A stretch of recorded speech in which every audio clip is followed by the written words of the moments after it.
Are you getting ready to host an event and you're curious about what rehearsals you need? Well, I'm going to talk through two different kinds of rehearsals that I always do at events, whether I'm running them or I'm making sure my client is. But trust me, you do not want to forget these. Rehearsing is essential, so stick around. Before we get into it, I'm Logan Clements, freelance event producer, and I do want to remind you to like, subscribe, turn on that little notification bell so you get notified every single Monday when I drop new videos. I love to talk about event production tips, event planning. You'll know a lot of Zoom videos for me, as well as running my own business.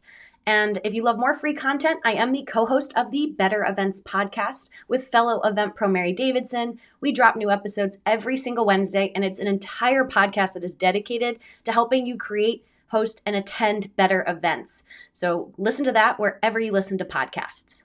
Now, before I talk about the two kinds of rehearsals I like to do, I do want to address the word rehearsal. A rehearsal can really mean a lot of different things. And so that's why I'm going to break them down into kind of two types. Another word that I've used for these rehearsals has also been a tech check.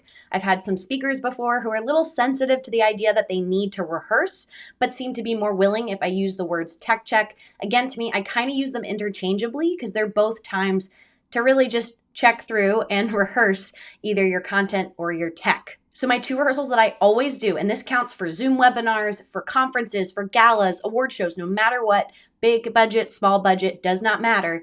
We always do a tech rehearsal. So this is where I like to make sure that all of my event tech is working. And if you're someone doing virtual events, you know we kind of have to live and die by our tech virtually. In person, it's still the same thing. You want to make sure the clicker works for your speaker. You want to make sure the projection is on or your LED screen is on, your confidence monitors are showing. No matter what you have, test your tech. Now for virtual, this could be as simple as even just opening up whatever platform you're using, setting up a dummy event to start so that you practice the doors opening. What happens? What can people see? What can people do? If you're doing a Zoom, if your actual event's in Zoom, I suggest doing this tech rehearsal in Zoom.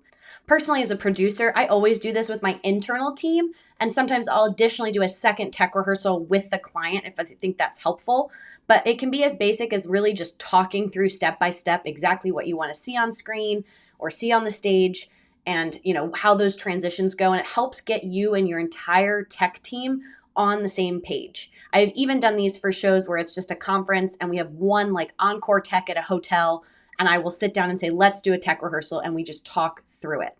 This is so crucial because you want to really replicate what the event day is going to be like, but you're really also giving yourself space and time to test everything.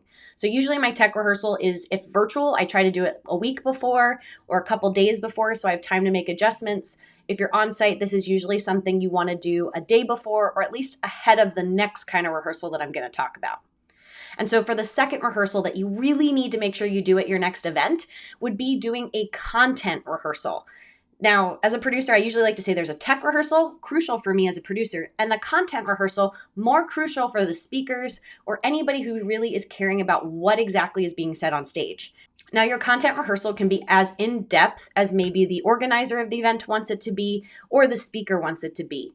So this is where we actually have the speaker on stage, or again, if we're here virtually, they're in Zoom, we spotlight them, and we have them practice just maybe the start of their remarks.